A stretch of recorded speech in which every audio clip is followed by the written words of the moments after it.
குரோதி வருட தமிழ் புத்தாண்டு பலன். மீனராசி.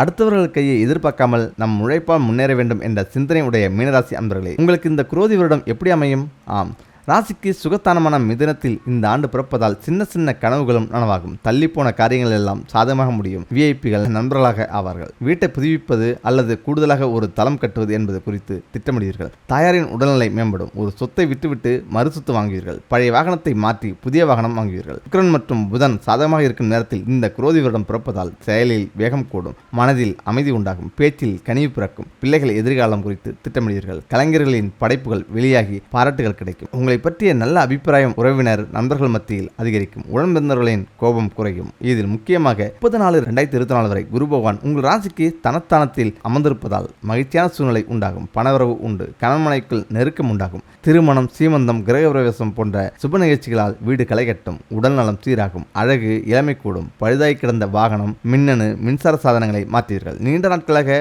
போக நினைத்த ஆலயங்களுக்கு சென்று வருவீர்கள். 1/5/2024 முதல் வருடம் முடியும் வரை குரு ராசிக்கு 3 அமர்வதால் எதிலும் நிதானம் தேவை. அடுத்தவர்கள் விஷயத்தில் தலையிட வேண்டாம். பண விஷயத்தில் கராராக இருங்கள். எடுத்தோம் கவிழ்த்தோம் என்று எதையும் பேச வேண்டாம். புதிய முயற்சிகள் தாமதமாகி முடியும். எடுத்த வேலைகளை முடிப்பதற்குள் அலைச்சல் அதிகரிக்கும். இளைய சகோதரருடன் உரசல் போக்கு வந்து நீங்கும். சொத்து வாங்கும் தாய்ப்பத்திரங்களை சரிபார்த்து வாங்குவது நல்லது. ஊர் பொது காரியங்களில் நிதானம் தேவை. முக்கியமாக சனி பகவான் 12இல் விரயசனியாக தொடர்வதால் வாழ்க்கையில் வெற்றி பெற முடியுமோ முடியாதோ என்றெல்லாம் சில நேரங்களில் சங்கடப்படுவீர்கள். குடும்ப அந்தரங்க விஷயங்களில் உள் விவகாரங்களில் 3ஆம் நபரின் தலையீட்டை அனுமதிக்காதீர்கள். எளிதாக முடித்து விடலாம் என நினைத்த காரியங்கள் கூட போராடிதான் முடிக்க வேண்டி வரும். வீண் அலைகழிப்புகள் அதிகமாகும். கடனை சமாளிக்க முடியாமல் திணறுவீர்கள். கனவு தொல்லையால் தூக்கம் குறையும். உறவினர் நண்பர்கள் வீட்டு திருமணம், சீமந்தம், கிரகப்பிரவேசத்தை நீங்களே செலவு செய்து முன்னின்று முடிப்பீர்கள். யாருக்கும் ஜாமீன், கேரண்டர் கையெழுத்திட வேண்டாம். பழைய பிரச்சனையில் ஒன்று முடிந்தது என்று நிம்மதி பெருமூச்சு விடும் நேரத்தில் மற்றொரு சிக்கல் தலை தூக்கும். இதில் முக்கியமாக ராசியிலேயே ராகுவும் 7இல் கேதுவும் தொடர்வதால்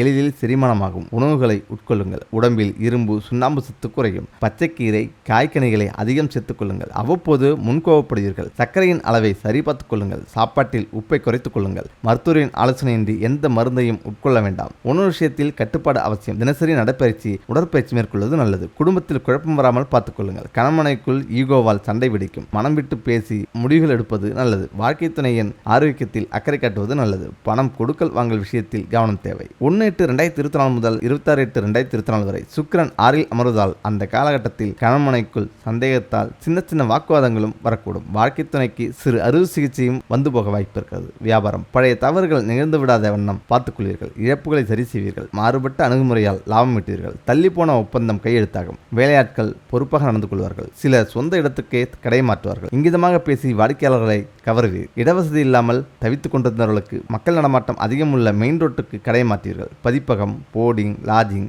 ஏற்றுமதி இறக்குமதி வகைகளால் லாபம் அடைவீர்கள். விலகிச் சென்ற பங்குதாரர் மீண்டும் வந்தனைவார். இதில் உத்தியோகம், நிர்வாகத்தின் அலட்சிய போக்கு மாறும். தடைப்பட்டிருந்த பணிகளை விரைந்து முடிப்பீர்கள். மூத்த அதிகாரிகள் முக்கியத்துவம் தருவார்கள். சக ஊழியர்களும் மதிக்க தொடங்குவார்கள். கேட்ட இடத்திற்கு மாற்றம் கிடைக்கும். உங்களுடைய ஆளுமை திறன் பாராட்டி பேசப்படும். புது பொறுப்புக்கும் பதவிக்கும் உங்களுடைய பெயர் பரிந்துரை செய்யப்படும். பொய் வழக்கிலிருந்து விடுபடுவீர்கள். வீட்டில் தரித்திரத்தை தவிர்க்க செல்வ செழிப்போடு வாழ இவற்றை அவசியம் கடைபிடிக்க வேண்டும். குறிப்பாக பெண்கள். ஒருவருக்கு பணம் கொடுக்க வேண்டும் என்றால் வாசற்படியில் நின்று கொண்டு பணம் கொடுக்கக்கூடாது. கொடுப்பவரும் வாங்குபவரும் வாசல்படிக்கு உள்ளே இருந்து கொடுக்க அல்லது வாங்க வேண்டும். செல்வம் நிலைக்க, விருத்தி அடைய பணம் கொடுக்கல் வாங்கல் செவ்வாய்க்கிழமை செவ்வாய் ஓரையில் நடப்பது உத்தமம். கொடுப்பவருக்கு பணம் திரும்ப கிடைக்கும். வாங்குபவரால் பணத்தை திரும்ப கொடுக்க இயலும். திரும்ப கொடுப்பதும் செவ்வாய் ஓரையில் நடப்பது சிரேஷ்டம். வாசற்படி, ஊரல், ஆட்டுக்கள், அம்மி இவைகளில் உட்காரக்கூடாது. இரவு நேரங்களில் பால், மோர், தயிர், தண்ணீர் அடுத்தவர்கள் எடுத்து செல்ல அனுமதிக்கக்கூடாது. எரியும் குத்து விளக்கை தானாக அணையவிடக்கூடாது. ஊதியும் அணைக்கக்கூடாது. புஷ்பத்தினால் அணைக்க வேண்டும். வீட்டில் யாரையும் சனியனே என்று திட்டக்கூடாது.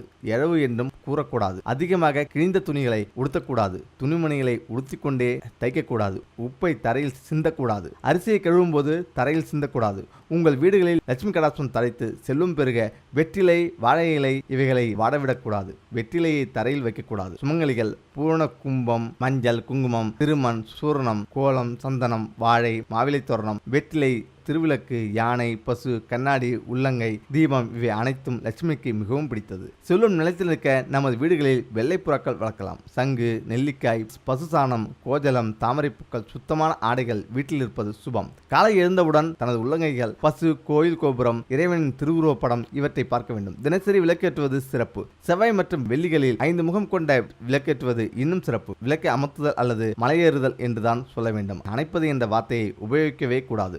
அது அமங்கல சொல்லாகும். எந்த வீட்டில் சாப்பாட்டிற்கு ருசியாக ஊறுகாய் இருக்கிறதோ அந்த வீட்டில் தரித்திரம் இருக்காது. எனவே உங்கள் வீட்டில் எப்போதும் பலவித ஊறுகாய்கள் குறைவின்றி இருக்கட்டும். வீட்டுக்கு வரும் சுமங்கலி பெண்களுக்கு குங்குமமும் தண்ணீரும் வழங்க வேண்டும். அவர்களுக்கு மஞ்சள் கிழங்கு கொடுப்பதால் பல ஜென்மங்களில் செய்த பாவங்கள் விலகி பாக்கியங்களும் பொருளும் சந்தோஷமும் பெருகும். எந்த பொருளையும் இல்லை இல்லை என கூறக்கூடாது. இந்த பொருள் வாங்க வேண்டியிருக்கிறது என்றே சொல்ல வேண்டும். அன்னம், உப்பு, நெய் இவைகளை கையால் பரிமாறக்கூடாது.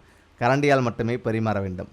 கையால் பரிமாறப்பட்ட அன்னம், உப்பு, நெய் இவை மாமிசத்துக்கு சமம். பெண்கள் வளையல் அணையாமல் எதையும் பரிமாறக்கூடாது. அமாவாசை என்று எண்ணெய் தேய்த்து குளிக்கக்கூடாது. வெள்ளிக்கிழமை உப்பு வாங்கினால் நன்மை உண்டாகும். இரவில் வீட்டை பெருக்கினால் குப்பை வெளியே கொட்டக்கூடாது. வீட்டில் தூசி, ஒட்டடை சேரவிடாது. அடைச்சல்கள் இன்றி சுத்தமாக இருப்பது அவசியம். கோலமிட்ட வீட்டில் திருமகள் தங்குவாள். வீட்டு வாசலில் கோலமிடுவது அவசியம். பிளாட்களில் வசிப்பவர்கள் தங்கள் மெயின் டோர் வாசலில் கோலம் வரையலாம். சாம்பிராணி உள்ளிட்ட நறுமணப் பொருட்களை அடிக்கடி வீட்டில் உபயோகிக்க வேண்டும். ஈரத்துணி அணிந்து பூஜை செய்யக்கூடாது. பெண்கள் மூக்குத்தி, வளையல், மெட்டி இவைகள் அணியாமல் இருக்கக்கூடாது. தங்கம் எனப்படும் சொர்ணம் மகாலட்சுமி அம்சம் என்பதால் அதை இடுப்பு கீழே பெண்கள் அணியக்கூடாது. பெண்கள் மாதவிடாய் உற்றிருக்கும் சமயம் அவர்களின் நிழல் சுவாமி படங்கள் மீது விழக்கூடாது. விளக்கு வைக்கும் நேரம் வீட்டில் படுத்து உறங்குதல் கூடாது. செல்வ செழிப்போடு வாழ நமது வீட்டில் நமது ஆடைகள், துணிகள் சிதறி கிடக்கக்கூடாது. நாம் பயன்படுத்திய ஆடைகளை ஒரு தனி பெட்டியிலும் புதிய ஆடைகளை இன்னொரு பெட்டியிலும் போட்டு வைப்பது அவசியம். வெள்ளிக்கிழமைகளில் மாலை 5 மணிக்குள் நமது வீட்டை பெருக்கி சுத்தம் செய்து அலசி விட்டுவிட வேண்டும். அலசிய பின்னர் நமது வீட்டு பூஜை அறையில் நெய்யில் தாமரை நூல் தீபம் ஏற்றி வர வேண்டும். அதன் பிறகு 100 கிராம் உப்பு வாங்கி வருவது செல்வ வளத்தை நமது வீட்டிற்கு விரைவாக கொண்டு வரும். ஒருபோதும் இருட்டிய பின்னர் தயிர் சேர்த்த உணவுகளை சாப்பிடக்கூடாது. அப்படி சாப்பிட்டால் எவ்வளவு பெரிய கோடீஸ்வரனாக இருந்தாலும் அவன் வறுமைக்குள் விழுந்து விடுவான். வெள்ளிக்கிழமைகளில் கடையில் எண்ணெய் வாங்கக்கூடாது. இதையெல்லாம் செய்தால் இருக்கிற செல்வம் தங்கும். லட்சுமி தேவி நம் வீடு தேடி ஓடி வருவாள்.